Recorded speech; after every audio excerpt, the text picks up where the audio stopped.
एक राजा जैसे धनी परिवार में जन्म लेकर, राजकुमार से जिंदगी जीने से लेकर एक सजा प्राप्त कर कारावास भुगतने वाले मुजरिम तक की जिंदगी जीकर जीवन के सही मायने समझने वाले ये एक जीती जागती तस्वीर है लोगों के सामने कि होता वही है जो नसीब में लिखा है। एक पूरी फिल्मी कहानी जिसने अपने जीवन में जी है, वही है हमारे आज के एपिसोड के हीरो संजय दत्त। नमस्कार, फिल्मी तराना चैनल के एक और बेहतरीन पेशकश में आप सभी का स्वागत है। संजय दत्त का जन्म 29 जुलाई 1959 को पिता सुनील दत्त एवं मां नरगिस दत्त के यहाँ बॉम्बे में हुआ था। संजय दत्त के पिता सुनील दत्त बॉलीवुड के मशहूर अभिनेता थे, जिनकी मृत्यु 25 मई 2005 को पाली हिल बांद्रा में स्थित बंगलो पर दिल का दौरा पड़ने से हो गई थी। संजय दत्त का पूरा नाम संजय बलराम दत्त उनके पिता के नाम के कारण पड़ा, क्योंकि उनके पिता का असली नाम बलराम दत्त था, जो फिल्मों में आने के कारण उन्होंने अपना नाम बलराम दत्त से सुनील दत्त रख लिया था। संजय की मां नरगिस बॉलीवुड की बेहद ही खूबसूरत अभिनेत्री थी, जिनका 3 मई 1981 में कैंसर के कारण मृत्यु हो गई थी। संजय दत्त के पिता की तरह ही उनकी मां नरगिस का असली नाम फातिमा राशिद था, जिन्होंने फिल्मों में आने के कारण ही अपना नाम फातिमा राशिद से बदलकर नरगिस रख लिया था। संजय दत्त का नाम उनके माता पिता ने एक उर्दू पत्रिका शमा के माध्यम से क्राउड सोर्सिंग की मदद से रखा था। संजय दत्त की 2 बहनें भी हैं, जिनका नाम प्रिया दत्त जो राजनीतिज्ञ है और छोटी बहन जिसका नाम नम्रता दत्त है। संजय दत्त की शादियों की कहानी की लिस्ट काफी लंबी है।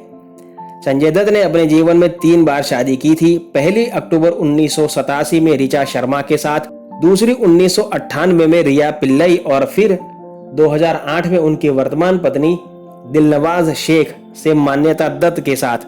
आइए आज जानते हैं संजय दत्त के वैवाहिक जीवन की पूरी कहानी। संजय दत्त की पहली मुलाकात ऋचा शर्मा से साल 1985 में हुई थी।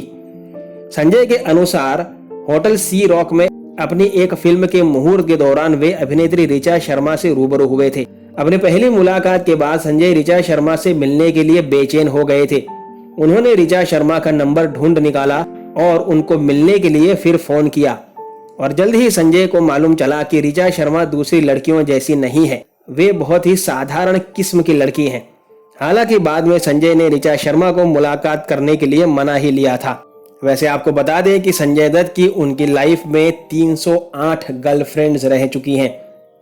धीरे धीरे संजय ने ऋचा शर्मा से मुलाकात करना शुरू कर दिया था और बहुत जल्द दोनों को एक दूसरे से प्यार हो गया और उन दोनों ने साल 1987 में एक दूसरे से शादी कर ली। संजय के लिए ऋचा ने फिल्मों से दूरी बना ली थी, लेकिन शादी के 1 साल बाद ही संजय को ऋचा शर्मा के कैंसर का पता चला। उसे इलाज के लिए अमेरिका ले जाया गया। साल 1993 में वे वापस भारत लौट आई और 3 साल बाद 1996 में ऋचा का निधन हो गया।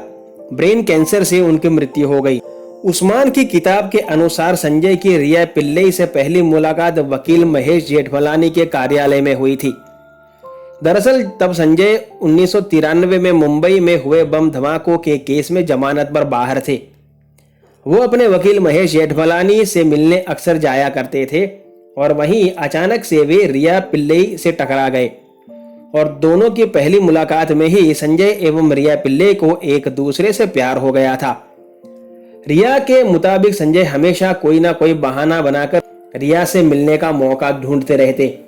साल 1998 में दोनों ने कुछ समय एक दूसरे को डेट करने के बाद शादी कर ली, लेकिन शादी के बाद से ही दोनों के बीच मनमुटाव शुरू हो गया और ये रिश्ता भी साल 2008 में खत्म हो गया, जब दोनों ने तलाक ले लिया। संजय दत्त की किस्मत लड़कियों के मामले में हमेशा से ही अच्छी रही है। 308 आंकड़ा याद रखिएगा। जिस तरह वे अपनी पूर्व 2 पत्नियों से टकराए थे और उन दोनों के बीच प्यार फिर शादी हो गई, लेकिन अपनी 2 शादियों के विफल हो जाने के बाद और मुंबई 1993 के बम ब्लास्ट में उनका नाम आने के बाद वो पूरी तरह से टूट गए थे और इस बार उनकी तीसरी पत्नी से मिलवाने में सबसे बड़ा हाथ उनकी पूर्व प्रेमिका का रहा। संजय की पूर्व प्रेमिका रह चुकी नादिया दुरानी ने मान्यता दत्त से संजय दत्त की मुलाकात करवाई थी। मान्यता दत्त का असली नाम दिलनवाज शेख था। हालांकि उन्होंने बाद में एक फिल्म के दौरान अपना नाम बदलकर मान्यता रख लिया था। जब मान्यता की मुलाकात संजय से हुई थी उस समय वे पहले से ही शादीशुदा थी और उनकी शादी स्ट्रगलिंग राइटर मिराज उर रहमान शेख से हुई थी और उनका एक 2.5 साल का बच्चा भी था जो दुबई में रहता है। मान्यता से नजदीकियां बढ़ने के साथ दोनों ने 7 फरवरी 2008 में गोवा में कोर्ट मैरिज कर ली थी और संजय दत्त से शादी करने के बाद उन्होंने अपने पहले पति को तलाक दे दिया था। दोनों की शादी को फिलहाल एक लंबा समय हो गया है और दोनों की एक बेटी इकरा और एक बेटा शहनाज है। संजय दत्त ने बॉलीवुड में अपने करियर की शुरुआत बहुत ही छोटी उम्र में कर दी थी जब उनके पिता सुनील दत्त ने उनको साल 1972 की फिल्म रेशमा और शेरा में एक बाल कलाकार के रूप में अभिनय करने का मौका दिया था। इस फिल्म में संजय एक कव्वाली गायक के रूप में दिखाई दिए थे। संजय दत्त ने बतौर अभिनेता बॉलीवुड में अपने करियर की शुरुआत अपने पिता सुनील दत्त की फिल्म रॉकी से की थी। इस फिल्म में उनका साथ रीना रॉय, टीना मुनीम, अमजद खान, राखी, रंजीत, शक्ति कपूर और अरुणा ईरानी जैसे मशहूर अभिनेता एवं अभिनेत्रियों ने दिया था। संजय दत्त की पहली फिल्म में उनके पिता सुनील दत्त ने भी एक छोटी सी भूमिका अदा की थी। संजय की पहली फिल्म देखने के लिए उनकी मां जिंदा नहीं थी। संजय की पहली फिल्म के बॉक्स ऑफिस पर रिलीज होने से पहले ही उनकी मां का निधन हो गया था। 1980 के दशक में संजय को असली पहचान सबसे ज्यादा कमाई करने वाली उनकी फिल्म विधाता से मिली जो साल 1982 में आई थी। उसके बाद उन्होंने साल 1984 में फिल्म जान की बाजी, मैं आवारा हूं, जीवा, मेरा हक, ईमानदार, जीते हैं शान से, इलाका, कानून, अपना अपना जैसी फिल्मों में अभिनय किया। संजय ने 1990 के दशक में तेजा, खतरनाक, जहरीले, थानेदार, खून का कर्ज, यलगार, गुमराह, साहिबान और आतिश, फील द फायर जैसी फिल्मों में काम किया। साल 2006 में आई उनकी सुपरहिट फिल्म लगे रहो मुन्ना भाई ने बॉक्स ऑफिस पर आग लगा दी थी। मुन्ना भाई लोगों के दिमाग में इस कदर चढ़ गई थी कि कुछ सालों तक लोग उनकी पुरानी फिल्मों को भूल गए थे। इस फिल्म में उनके साथ अभिनेता अरशद वारसी ने भी सर्किट की भूमिका निभाई थी। लगे रहो मुन्ना भाई संजय दत्त की मुन्ना भाई MBBS की सीक्वल फिल्म थी। इसके बाद संजय दत्त ने Dhamaal, shoot out at Lokhandwala, all the best, double Dhamaal, son of Sardaar, Agneepath और PK जैसी फिल्मों में अभिनय किया। साल 2016 से 2018 तक वे फिल्म भूमि, साहिब बीबी और गैंगस्टर 3 में दिखाई दिए थे। उसके बाद उन्होंने आलिया भट्ट के साथ फिल्म सड़क की दूसरी सीरीज सड़क 2 में काम किया था। साल 2021 में विजय कार्णिक के जीवन के ऊपर बनी फिल्म भुज द प्राइड में दिखाई दिए जिसमें विजय कार्णिक की भूमिका अभिनेता अजय देवगन ने निभाई है। इस फिल्म में अजय देवगन एवं संजय दत्त के अभिनय की काफी तारीफ की गई थी। 29 जून 2018 को फिल्म निर्देशक राजकुमार हिरानी ने संजय दत्त के जीवन के ऊपर एक फिल्म बनाई थी जिसका नाम संजू था। सबसे रोचक बात यह है कि फिल्म का बजट 100 करोड़ था और फिल्म ने 586 करोड़ रुपए से ऊपर की कमाई की थी। यह फिल्म भारत में दूसरी सबसे ज्यादा कमाई करने वाली फिल्म बनी। इस फिल्म में उनके जीवन में हुई घटनाओं को, जैसे उनको ड्रग की आदत लग जानी, उनके पिता के संबंधों का खराब होना, 1993 में हुए बम धमाकों में उनकी उपस्थिति, जेल जाने से लेकर वापस बॉलीवुड में एंट्री करने तक सभी घटनाओं को बहुत ही अच्छे ढंग से दिखाया गया। साल 1993 में मुंबई में हुए आतंकी बम धमाकों में लिप्त पाए जाने के कारण टाडा के अंतर्गत गिरफ्तार कर लिया गया था संजय दत्त को।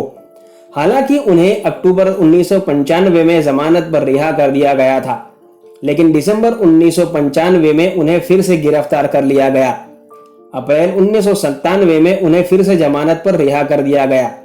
उन्होंने 2006 और 2007 की अवधि के दौरान पुणे की आर्थर रोड जेल में 7 महीने बिताए।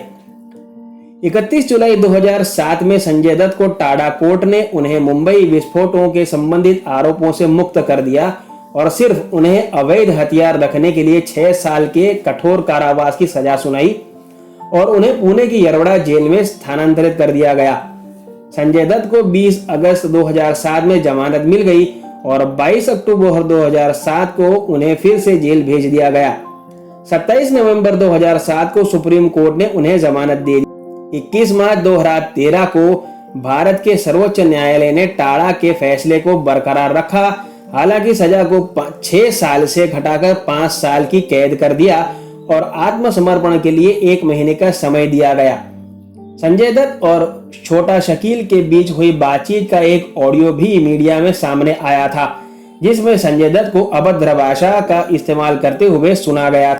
साल 1999 में आई उनकी सुपरहिट फिल्म वास्तव द रियलिटी को आलोचकों की बहुत प्रशंसा मिली थी और उनकी भूमिका को उनके करियर में सर्वश्रेष्ठ प्रदर्शनों में से एक माना गया था। संजय बहुत अच्छा गिटार भी बजा लेते हैं और अमेरिका में एक प्रतियोगिता में गिटार बजाने के लिए उन्होंने स्वर्ण पदक भी जीता है। अपनी पहली पत्नी ऋचा की मृत्यु के बाद संजय की अपनी बेटी त्रिशला की कस्टडी उनके हाथ से निकल गई और उसके बाद त्रिशला संयुक्त राज्य अमेरिका में अपने नाना नानी के साथ रहने लगी। पुणे की यरोडा जेल में रहने के दौरान उन्होंने अपनी 5 साल की जेल अवधि में 38,000 रुपए कमाए और उसका अधिकांश हिस्सा दैनिक उपयोग पर खर्च करने के बाद वे 450 रुपए के साथ जेल से बाहर आए। अगस्त 2020 में संजय दत्त को सीने में दर्द और सांस फूलने की शिकायत के बाद मुंबई के लीलावती अस्पताल में ले जाया गया, जहां उन्हें स्टेज 3 फेफड़ों के कैंसर का पता चला। हालांकि उनका कोविड-19 नेगेटिव पाया गया था। फिलहाल संजय दत्त की तबीयत में काफी सुधार है और वे एक सामान्य जिंदगी जी रहे हैं और वो कैंसर से बाहर हो चुके हैं। कैंसर की लड़ाई को संजय दत्त ने जीत लिया है। संजय दत्त का जीवन अपने आप में ही एक महागाथा के समान है। हाल फिलहाल संजय दत्त फिल्मों से ज्यादा बिजनेस में ध्यान दे रहे हैं और कैंसर की लड़ाई जीतने के बाद एक स्वस्थ जीवन जी रहे हैं, जो लड़ाई उनकी मां और पत्नी हार चुके थे। एक जुझारू जीवन जीने वाले और मेहनतकश इंसान के रूप में संजय दत्त का पुनर्जन्म हुआ है। कैसा लगा आपको संजय दत्त के बारे में बनाया गया ये एपिसोड, मुझे कमेंट बॉक्स में जरूर बताइएगा। साथ ही संजय के जीवन की कौन सी बात आपको सबसे अच्छी या बुरी लगी, ये भी अवश्य बताइएगा। आज के एपिसोड में बस इतना ही। आपसे मुलाकात होगी जल्द, तब तक अपना ख्याल रखें। धन्यवाद।